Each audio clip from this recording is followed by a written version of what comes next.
Dy detaje, Selam, që të paktën mediat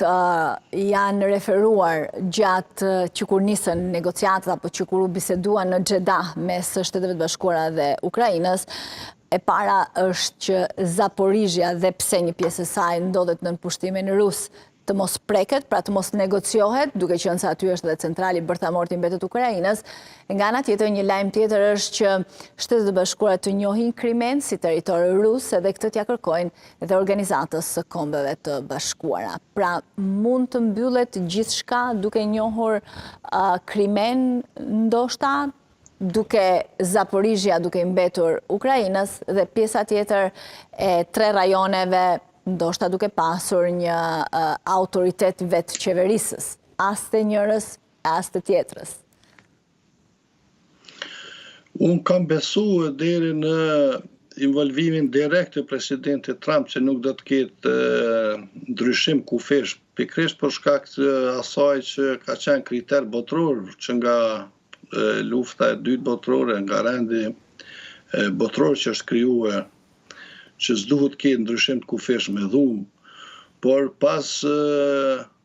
kësaj stuhije cila vjen nga Shtetet e Bashkuara të Amerikës, ku nëse mund të themi është jo ristrukturuar në rrafshin e sigurisë, por është prish tërësisht arkitektura e sigurisë globale, tashmë kam dilemat e mia se ndoshta edhe mund të ketë ndryshim të kufeve në pjesët e pushtuara, po çka është e rëndësishme të thuhet është se themra e Akilit është pikërisht në Krime, për shkak se ka më shumë faktorë se sa një faktor siç janë lojtari kryesor në nivelin global Shtetet e Bashkuara të Amerikës, aty përfshihen shumë interesa. Në të kaluamën ka pas disa luftra që janë zhvilluar mes Perandërisë Osmane dhe Rusisë cariste, madje Perandëria Osmane është ndesh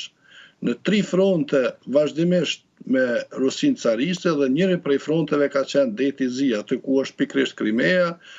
ka qenë Ballkani dhe vendet e Kaukazit. Janë zhvilluar 13 luftra që në total dikon rreth 300 vite kanë zhvilluar luftra mes vete.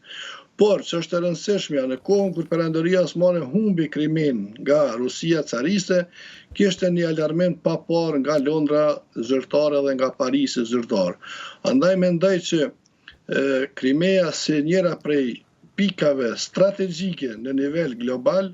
nuk do të jetë kafshat e lehtë për të gëlltit madje as nga Shtetet e Bashkuara të Amerikës për shkak të interesave të ndryshme që gërshëtohen atë. Sa i përket asaj që ju thoni se duhet të mbetet në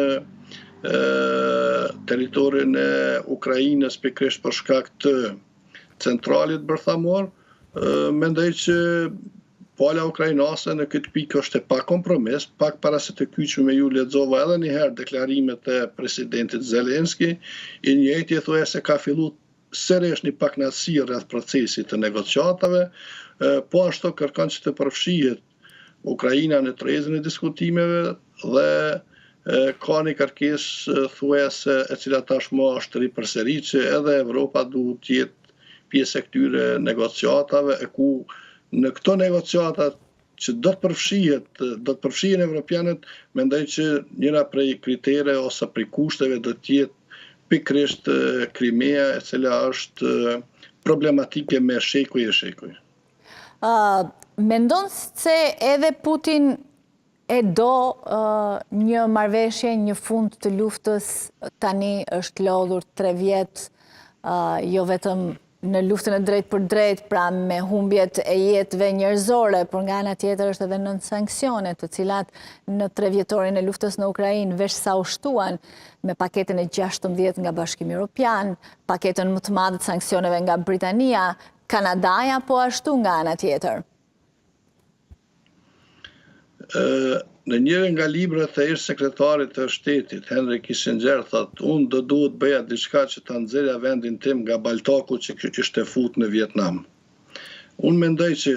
edhe Federata Ruse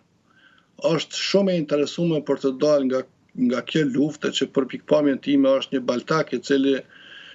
presidenti rus nuk po din se si të dal nga kjo. Fillimisht i njëjti kishte për qëllim jo aneksimin e territoreve, por kishte për qëllim, sipas versionit të tij, të parandalën të antarësimin e Ukrainës në NATO, si edhe ndrimin e pushtetit. Madje tentoi që të bëjnë një grush shteti nëpërmjet lëshimit të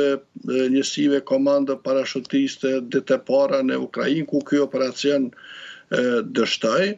Madje nuk e arriti që të pushtoj të tërë Ukrainën, sipas versionit të tyre brenda disa ditëve, për shkak të ndihmës pikërisht që ofroi Britania e Madhe në kohë reale si dhe shteti turk. Më pastaj, duke pa dhe thotë që nuk ishte e lehtë për të pushtuar një territor kaq të madh dhe me një popull heroik siç është populli ukrainas, dihet se gjitha edhe betejat edhe me nazifashistët janë zhvilluar pikërisht në territorit ukrainase. I njëjti do thotë lëvizje tërhoqe ushtrinë e tij në pjesë të cilat tashmë i mban, në pjesën e cila tashmë ka 3 vite që është marrë nga Federata Ruse dhe më pastaj s'ka arritur që të përparoj dukshëm në fushë beteja. Por çka është më rëndësi është që faktori ndërkombëtar e ka humbë hegemonizimin sa i përket mbështetjes së Ukrainës. Dhe kjo ka ndodhur pikërisht pas ardhes në shtëpinë e bardhë të presidentit Trump. Andaj besoj që pozicioni i Ukrainës është paksa më i vështirë se sa në vitet paraprake apo para disa muajsh.